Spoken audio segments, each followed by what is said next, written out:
Hi friends, எல்லாருக்கும் வணக்கம்.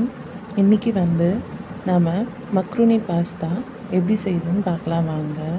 அதுக்கு நான் மக்ரூனியை வேக வச்சுக்க போகிறேன். வேக வைக்கும்போது இப்படி ஒரு டேபிள் ஸ்பூன் எண்ணெயும் உப்பும் ஆட் பண்ணிக்கோங்க. அப்போது மக்ரோனி ஒன்றோட ஒன்று ஒட்டாமலும் நல்லா வெந்தும் இருக்கும்.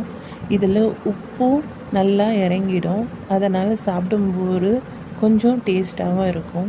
இப்போ இதை ஃபில்ட்ரு பண்ணி தனியாக எடுத்து வச்சிடலாம். வானலை அடுப்பில் வச்சு ஒரு மீடியம் ஃப்ளேமில் ஒரு 3-4 டேபிள் ஸ்பூன் எண்ணெயை சேர்த்துக்கோங்க. இப்போ பாருங்கள், நான் ஒரு 4 டேபிள் ஸ்பூன் எண்ணெயை சேர்த்துருக்கேன். இப்போது எண்ணெய் நல்லா சூடானதும் இதில் ஒரு டேபிள் ஸ்பூன் கடுகு போட்டிருக்கேன். கடுகு நல்லா பொரிஞ்சு வந்ததும் நான் பொடிசாக கட் பண்ண ஒரு மீடியம் சைஸ் 2லேருந்து ஒரு 2.5 வெங்காயம் நான் அதில் ஆட் பண்ணியிருக்கேன். இதை நல்லா வதக்கிக்கலாம். இப்போ பாருங்கள், இதை இந்த மாதிரி நல்லா வதக்கி விட்டுட்டு இதில் வேணும்னா தேவையான அளவுக்கு உப்பு சேர்த்து நம்ம வதக்கிக்கலாம். இப்போது நான் அதில் கருவேப்பிலை பொடியை ஆட் பண்ணியிருக்கேன். குழந்தைங்களுக்காக செய்யறதுனால எவ்வளோ நல்ல விஷயங்களை நம்ம அதில் கூட சேர்க்க முடியுமோ அது எல்லாத்தையுமே நான் சேர்த்துக்கலாம். கூடவே வெங்காயம் கருவேப்பிலை நல்லா வதங்கினதும் தக்காளி ஒரு பழம் நான் சேர்த்துருக்கேன். எதுக்காக பார்த்திங்கன்னா, நம்ம இதில் கடைசியில் தக்காளி சாஸ் நான் சேர்த்துக்குவேன், டொமேட்டோ கெச்சப்பை. ஸோ அதனால் நான் ஒரு தக்காளி பழம் போட்டிருக்கேன். கூடவே மஞ்சள் தூள் 1 டேபிள் ஸ்பூன், மிளகாய் தூள் 1 டேபிள் ஸ்பூன், கூட கரம் மசாலா நான் 1 டேபிள் ஸ்பூன் போட்டிருக்கேன். கொஞ்சம் வாசனையாக கமகமன்னு இருந்தால் தான் நம்ம பசங்களுக்கு சாப்பிட பிடிக்கும். அதனால தான்.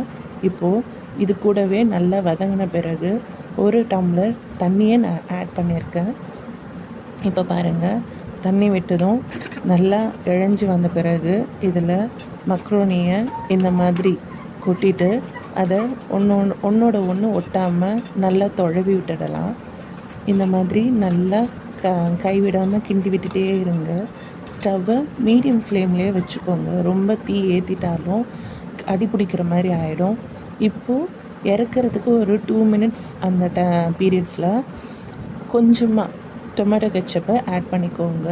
ஏன்னா நான் தக்காளி பழம் கம்மியாக தான் போட்டிருக்கேன். கெச்சப் அதிகமாக போட்டுட்டாலும் குழந்தைங்களுக்கு ஒரு புளிப்புத்தன்மை இருக்குன்னு சாப்பிட மாட்டாங்க. நான் அதனால் கொஞ்சமாக தான் சேர்த்துக்கிறேன். இந்த மாதிரி ஃபுட் மந்த்லி ஒன்ஸ் குழந்தைங்களுக்கு கொடுக்கலாம், அடிக்கடி வேண்டாம், அவாய்ட் பண்ணிக்கோங்க. என் பையனுக்கு மந்த்லி ஒன்ஸ் தான் நான் கம்பல்சரி கொடுக்குறது.